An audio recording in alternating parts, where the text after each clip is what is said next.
जय जगन्नाथ।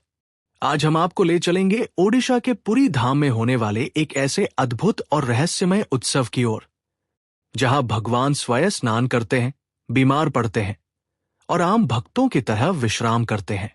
ये उत्सव है देवस्नान पूर्णिमा, जो भगवान जगन्नाथ, बलभद्र और माता सुभद्रा के जीवन से जुड़ा एक अत्यंत मानवीय और भावनात्मक पर्व है। तो वीडियो को अंत तक जरूर देखें, क्योंकि आज हम जानेंगे देवस्नान पूर्णिमा का इतिहास, इसके पीछे छिपा रहस्य, विशेष अनुष्ठान और इसका रथ यात्रा से क्या संबंध है। देवस्नान पूर्णिमा ज्येष्ठ माह की पूर्णिमा को मनाई जाती है। ये दिन भगवान जगन्नाथ का जन्मोत्सव भी माना जाता है। इसी दिन भगवान जगन्नाथ, बलभद्र और माता सुभद्रा को साल में एक बार सार्वजनिक रूप से स्नान कराया जाता है। ये स्नान होता है श्री जगन्नाथ मंदिर, पुरी के अंदर स्थित स्नान मंडप में। स्नान मंडप एक ऊंचा मंच होता है, जहां भगवान को 108 पवित्र कलशों के जल से स्नान कराया जाता है। इन 108 कलशों में होता है सुवर्ण कुएं का पवित्र जल, गंगा जल, चंदन, कपूर, केवड़ा, जड़ी बूटियां। ये स्नान सामान्य नहीं, बल्कि देवताओं को मानव रूप में अनुभव कराने वाला अनुष्ठान है। देवस्नान पूर्णिमा के दिन भगवान जगन्नाथ को 108 कलश, भगवान बलभद्र को 100 कलश, माता सुभद्रा को 84 कलश से स्नान कराया जाता है। इतना अधिक स्नान करने के बाद भगवान की लकड़ी की मूर्तियां शीतलता और रोग का अनुभव करती है। यहीं से शुरू होती है एक अद्भुत परंपरा। स्नान के बाद भगवान बीमार हो जाते हैं और उन्हें अनवसर काल में भेज दिया जाता है।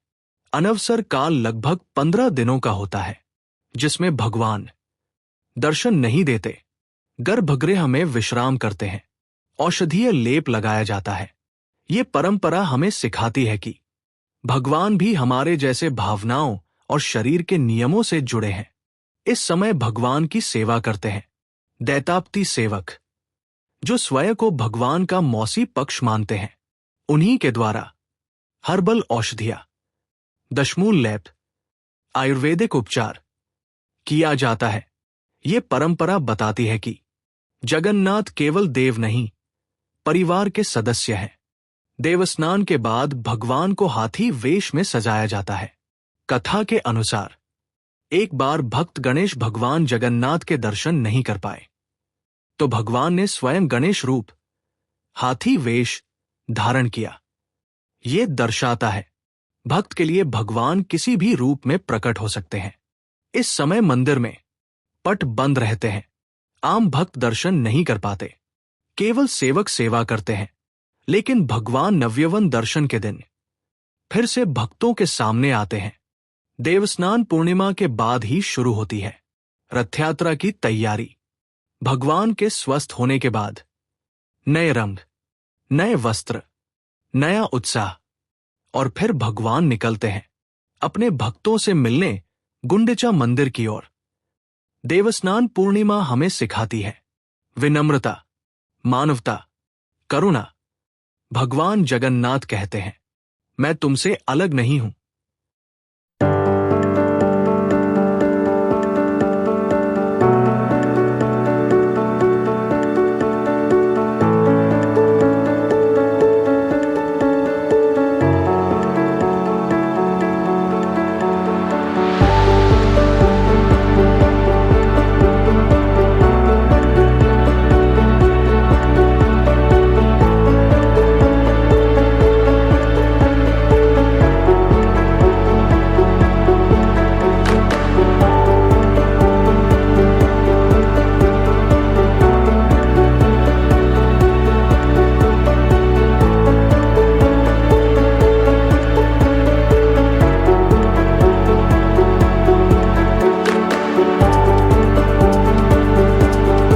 पुरी की हवा आज कुछ अलग है। समुद्र की लहरें धीरे धीरे मंदिर की ओर बढ़ रही हैं और हर गली में बस एक ही नाम गूंज रहा है, जय जगन्नाथ। आज देवस्नान पूर्णिमा है, वह दिन जब भगवान अपने भक्तों के सामने देव नहीं, इंसान बन जाते हैं। कहते हैं ज्येष्ठ पूर्णिमा की इसी तिथि को भगवान जगन्नाथ प्रकट हुए थे। आज के दिन भक्तों को पूरे साल का सबसे दुर्लभ दर्शन मिलता है, लेकिन शायद बहुत कम लोग जानते हैं कि आज का दिन भगवान के लिए सबसे कठिन दिन भी होता है। स्नान मंडप में भगवान जगन्नाथ विराजमान हैं। आंखें बड़ी, मौन, मानो सब कुछ जानती हूं।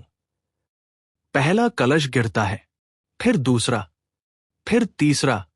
108 कलशों का जल भगवान के शरीर पर गिरता है। भक्त खुश है, लेकिन कोई नहीं जानता कि हर कलश के साथ भगवान स्वयं को और भी कमजोर महसूस कर रहे हैं। स्नान मंडप सज चुका था। ऊपर आसमान, नीचे भक्त और बीच में भगवान। पहला कलश गिरा, ठंडा जल, भगवान चुप थे। दूसरा कलश गिरा, फिर तीसरा, 108 बार। हर कलश के साथ भगवान थोड़ा और मौन हो गए। कोई नहीं जानता था कि भगवान के शरीर में ठंड उतर चुकी है। स्नान समाप्त होता है। भगवान को अंदर ले जाया जाता है। कुछ ही देर में सेवकों के चेहरे बदल जाते हैं। भगवान जगन्नाथ को तेज ज्वर हो गया है। हां, भगवान बीमार पड़ गए हैं, क्योंकि जगन्नाथ सिर्फ देव नहीं है, वो हमारे जैसे हैं। अब मंदिर के पट बंद हो जाते हैं। शंख नहीं बजता, घंटियां शांत हो जाती हैं। भगवान को ले जाया जाता है। अनवसर गृह में ये 15 दिन भगवान के विश्राम के दिन होते हैं। बाहर भक्त रोते हैं, अंदर भगवान दर्द सहते हैं। अब पुजारी नहीं, दैताप्ती सेवक आते हैं, क्योंकि जब कोई बीमार होता है तो परिवार ही सेवा करता है। वे भगवान के माथे पर औषधीय लेप लगाते हैं। धीरे धीरे, जैसे मां अपने बच्चे के सिर पर हाथ फेरती है। उसी दिन भगवान को हाथी वेश में सजाया जाता है।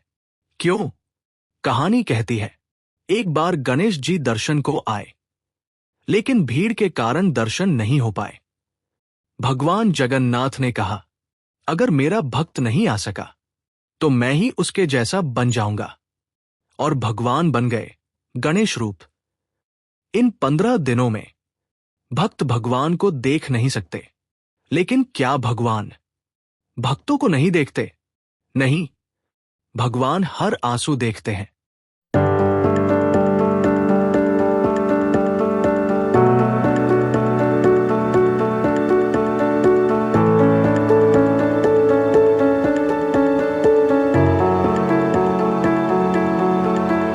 पंद्रह दिन बाद भगवान स्वस्थ हो जाते हैं।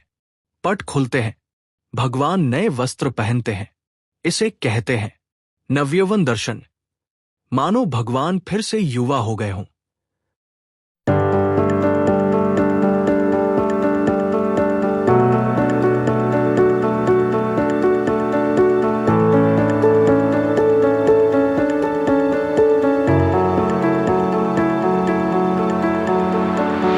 अब भगवान तैयार हैं अपने भक्तों के बीच आने के लिए।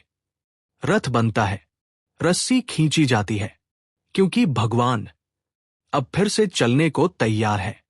देवस्नान पूर्णिमा हमें सिखाती है, भगवान ऊंचाई पर नहीं, हमारे साथ है। वह बीमार पड़ते हैं, आराम करते हैं और फिर मुस्कुराकर लौटते हैं। देवस्नान पूर्णिमा के पावन दिन पुरी के श्री मंदिर प्रांगण में स्थित स्नान मंडप एक दिव्य लोक में परिवर्तित हो जाता है। आज वर्ष का वह एकमात्र दिन होता है जब श्री जगन्नाथ, भगवान बलभद्र और माता सुभद्रा एक साथ ऊंचे स्नान मंडप पर विराजमान होते हैं और हजारों भक्तों को सार्वजनिक दर्शन देते हैं। स्नान मंडप एक ऊंचा, चौकोर और खुला मंच होता है, जिसे फूलों, वस्त्रों और मांगलिक प्रतीकों से सजाया जाता है। चारों ओर से भक्तों की भीड़, ऊपर खुला आकाश और बीच में विराजमान तीनों महाप्रभु। ये दृश्य स्वयं में अलौकिक और भाव विभोर कर देने वाला होता है। स्नान मंडप के मध्य स्थान पर भगवान श्री जगन्नाथ विराजमान होते हैं।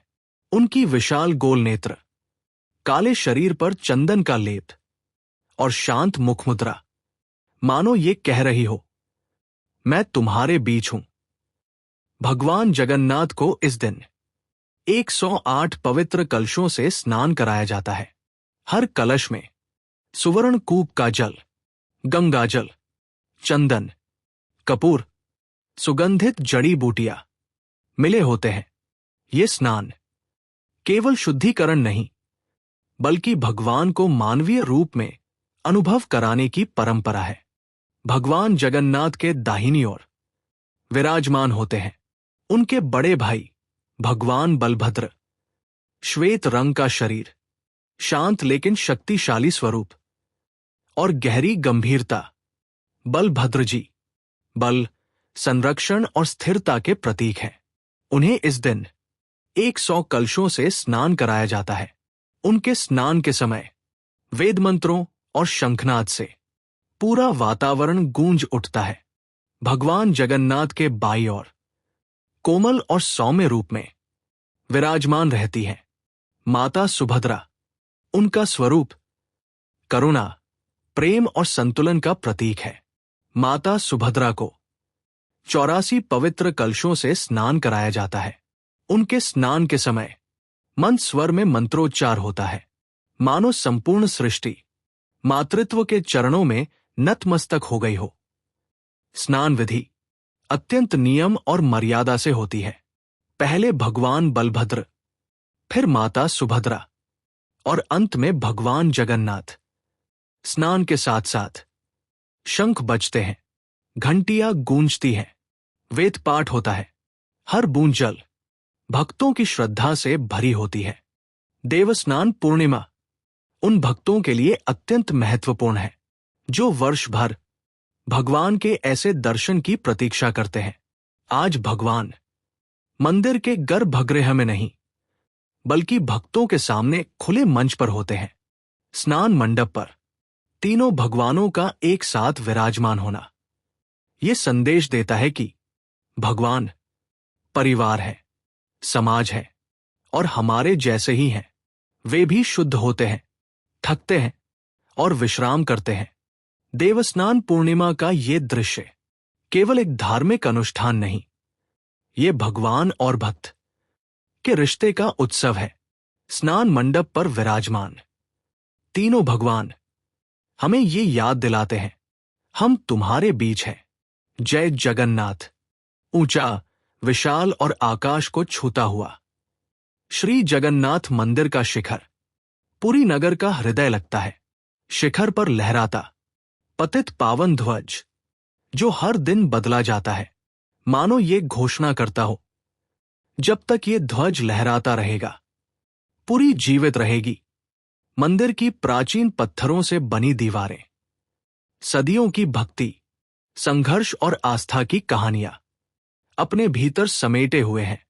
दोस्तों, देवस्नान पूर्णिमा केवल एक पर्व नहीं, ये भगवान और भक्त के रिश्ते का उत्सव है।